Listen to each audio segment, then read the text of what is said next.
2 mark questions. Answer the following questions in 2-3 sentences each. First question: what is personal identity? Go to page number 25.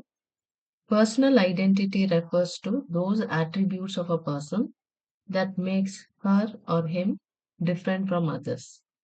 For example, when a person describes himself by telling his name, his qualities or characteristics, potentialities or capabilities, beliefs, he is disclosing his personal identity. Second question: what is social identity? Social identity refers to those aspects of a person that link him to a social or cultural group or are derived from it. When someone says that he is a Hindu or a Muslim, a Brahmin or an Adivasi, a North Indian or a South Indian, then he is disclosing his social identity. Question number 3: what is personal self?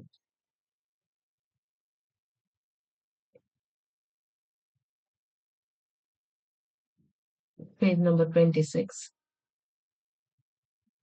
Personal self leads to an orientation in which one feels primarily concerned with oneself. Here, emphasis comes to be laid on those aspects of life that relate only to the concerned person, such as personal freedom, personal responsibility, personal achievement, or personal comforts. Here, any 2 sentences can be written with these examples. The next question is: what is social self? Social self emerges in relation with others and emphasizes such aspects of life as cooperation, unity, affiliation, sacrifice, support, or sharing. This self values family. This self values family and social relationships. Hence, it is also referred to as familiar or relational self. So the next question is: what is familiar or relational self? So social self is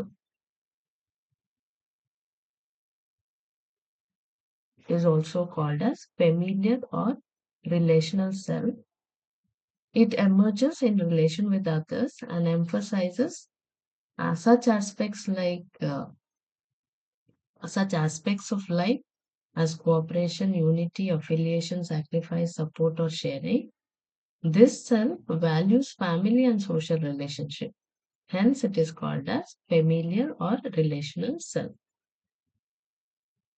If the question is why it is called familiar or relational self, because this self values family and social relationship.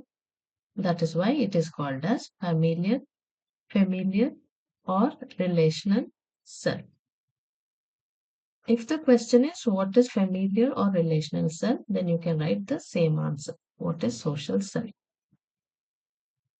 Next question is what is self-concept?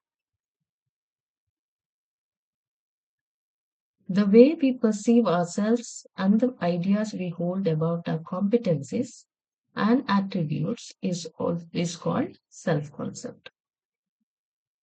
So we can have positive or negative self-concept. For example, one may have positive self-concept about one's reading ability, but a negative one about one's mathematical skills. So it could be positive or negative. Next question is what is self-esteem? The value judgment of a person about his own value or worth is called self-esteem.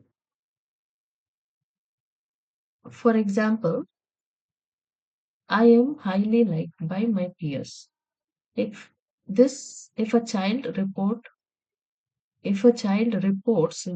this statement, to be true for him, then her, his self esteem will be high in comparison to someone who says no.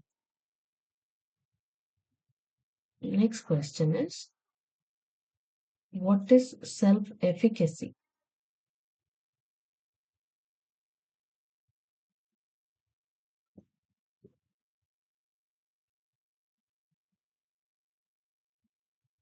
Self efficacy is the belief in one's ability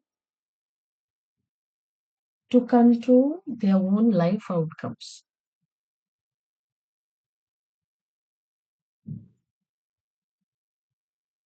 For example, passing an examination. A person who believes that she has the ability or behaviors required by a particular situation demonstrates demonstrates high self-efficacy. Next question. What is self-regulation? Same page. Self-regulation refers to our ability to organize and monitor our own behavior. People who are able to change their behavior according to the demands of the external environment are high on self monitoring. Next question, question number 10. What is self instruction? Self instruction is another important technique of self control. We often instruct ourselves to do something and behave the way we want to. Such instructions are quite effective in self regulation. Next question is question number 11, self reinforcement. This involves rewarding behaviors that have pleasant outcomes. For example, you may go to see a movie with friends if you have done if you are done well in an examination.